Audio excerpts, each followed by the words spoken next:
Welcome to Canisius Connection. I'm Alexis Book, and tonight we'll have the latest in sports, including highlights from the doubleheader against Niagara. Also, we'll have a discussion about the 50 Shades of Grey movie. But first, I'll be talking with USA presidential candidate Russ Fiorella in the first of a series of interviews with the current USA presidential candidates. Hi Russ, how's it going? It's going well, Lexi. How are you? I'm doing really well too, thank you for Good. asking. Good. All right, so what has inspired you to go out for president? You know, it's funny, I originally wasn't into, I guess you could say, student government. I had no interest whatsoever until over Christmas break I had a couple of conversations with some senators. And they said the race was wide open to a certain extent, and they kind of pushed me to pursue it. And I've done some research, and I've sat in on some meetings, and given my background in certain leadership situations, I feel like I could definitely pull this off. So what else are you involved in on campus that would help you out when you become president, if you become president, I should say? Well, I think in terms of leadership, I'm very involved with campus ministry. And when I say that, I mean that I sacristan at Christ the King Chapel. I am the coordinator of Community Day with Joe Van Valkenburg, which is always an adventure, a lot of patience. I could imagine. But it's so much fun. And I have started a group called the Canisius Connection, which is kind of a men's faith group. We do a lot of service, and we've done a retreat just recently together. So things like that. And off campus, actually, I'm a volleyball coach at Canisius High School. I'm the head junior varsity volleyball coach. So those are very different leadership roles, and I think all of the things that I've learned from those experiences, I definitely can bring to the leadership position in the USA. All right, so if there would be one thing about Canisius you would change as president, what would it be? Well, I think the glaring issue that we face on campus right now, and keep in mind it's a very small campus, I think USA could totally be the beacon for change in terms of unity and spirit and student engagement, engagement with alumni. I think those are some serious issues that we face on campus today. So that would probably require a little bit of a broader scope moving forward, and I think we can achieve that with a couple of adjustments.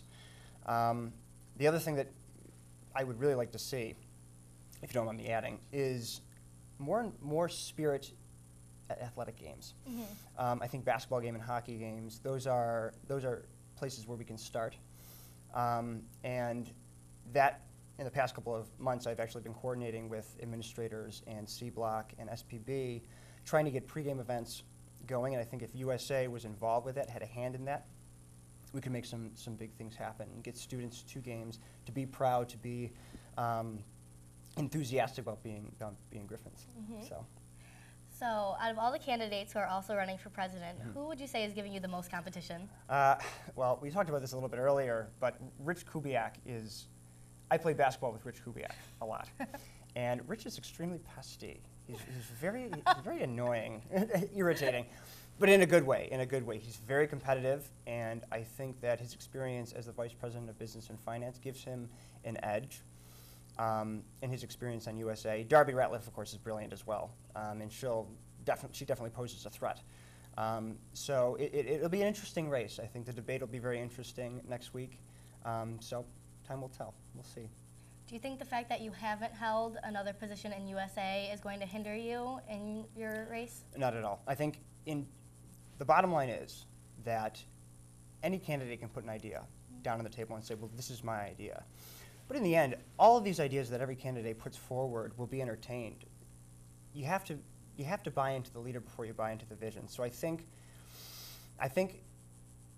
you have to make a good impression. If I make a good impression with the student body in general, I'll get my votes. And I also think too, as we talked about before, originality is something that I bring to the table. And I think the USA could use an original voice, somebody that maybe sees things from a different perspective, from a different angle. And also, I think I bring a little fun and a little pizzazz to the position as well. I if I was, see that. yeah, if in fact I was elected. So, yeah, I'm excited. I'm really excited. All right, we're going to do one last question. Sure. If you could be any kitchen appliance, which kitchen appliance would you be? It's not necessarily a kitchen appliance. I think I would be more of a plumbing appliance. I would love to be a monkey wrench, because then I would get zebra cakes and animal cookies, and I would form a zoo underneath the cupboard in the kitchen. That's what I would probably do. Yeah, That's incredibly creative. Yeah, I'll be a monkey wrench. Why not? So. All right, well, thank you so much for joining us here Sure. at Griff TV, Russ. I really appreciate it. Oh, sure, Lexi. My pleasure. Thanks very much. Don't go anywhere. When we go back, Brandon and Kia will have the latest in Canisius athletics.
Day one, Greenie. Rise and shine. What is this place? Can you tell me your name? I can't remember anything. Who put us here? We don't know. What's out there? The maze.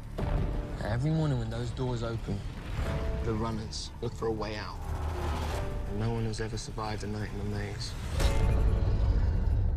What happens to them? We don't belong here. I think it's time we find out what we're really up against. Everything started changing the moment you showed up. It's a girl. Thomas, Why are we different? what if we were sent here for a reason? You're not like the others. You're curious. But if you want to stay here, I need to know that you're gonna follow the rules.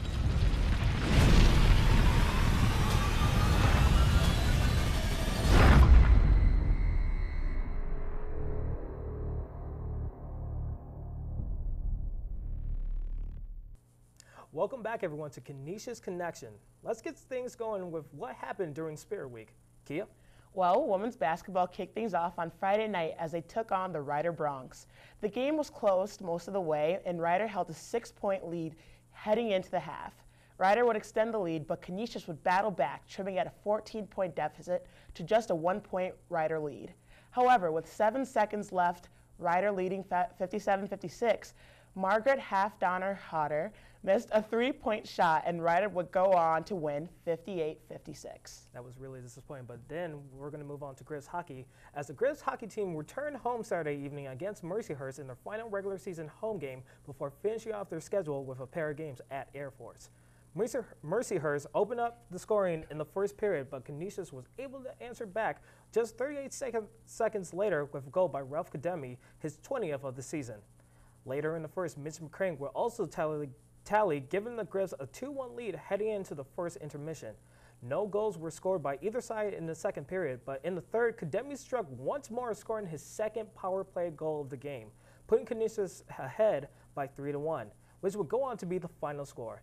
And now with that win, the Griffs clinch a bye week in the first round of the Atlantic Hockey Tournament and will have home ice advantage in the second round. Kia? Wow, that Ralph Kidemi is really good. Indeed. Well, on Sunday afternoon, women's basketball played against Monmouth while celebrating Senior Day in their lone senior, Kayla Holhuli. The Griffs had 3 players in double digits, including Holhuli, who finished the game with 10 points, 6 rebounds, and 5 assists. The Griffs took a 12-point lead in the half, and they would end the game with a 62-48 victory. Tuesday evening, the women's basketball team kicked off a doubleheader against Niagara in the game that was seen nationally on ESPN3. The game remained close into final minutes, but behind a career-high 27 points from senior Kayla Holhuli, the Griffs were able to pull out a 65-59 win over the Purple Eagles. Let's take a look at how it all went down.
For some amazing highlights by the Lady Griffs.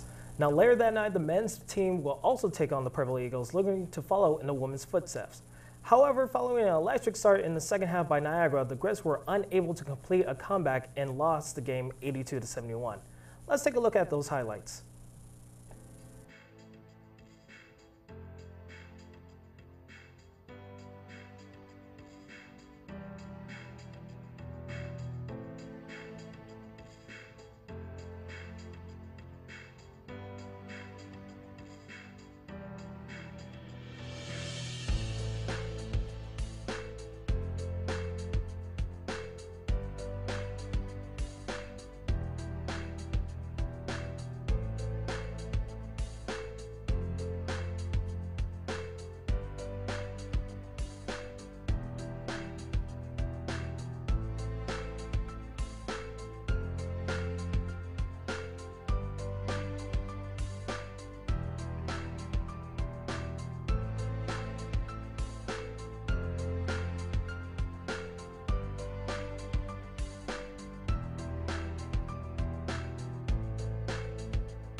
back, Lexi and I will discuss a film that has everyone talking, 50 Shades of Grey.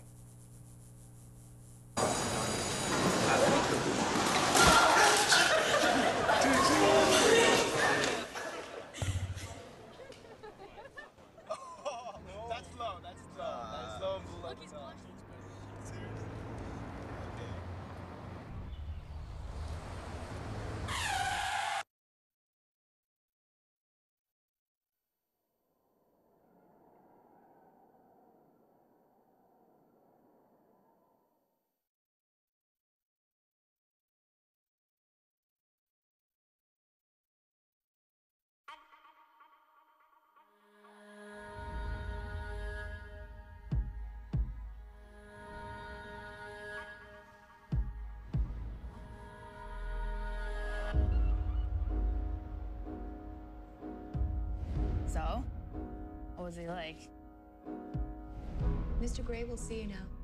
He was really smart, very intense. To what do you owe your success? I've always been good at people. I have a natural instinct for what makes a person tick. Anastasia? Christian. You do realize that he hasn't stopped looking at you. Have you met someone? Be free. I like to see your face. Gives me some clue what you might be thinking. So you're a control freak? I exercise control in all things. It must be really boring.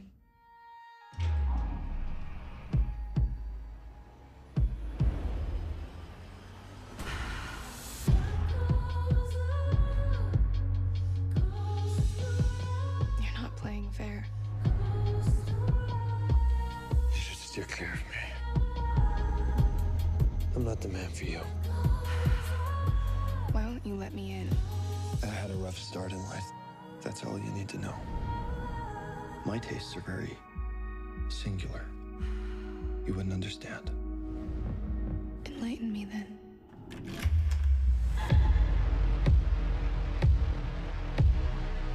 Why are you trying to change me? I'm not. It's you that's changing me.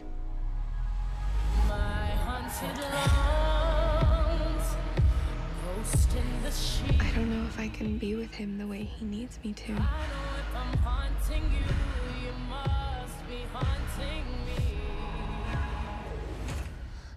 Say I did stay.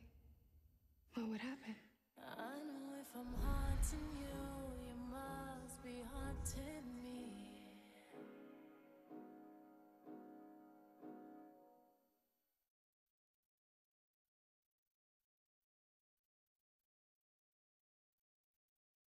Welcome back, everyone, to Canisius Connections. And if you saw the commercial there, we are going to now talk about 50 Shades of Grey.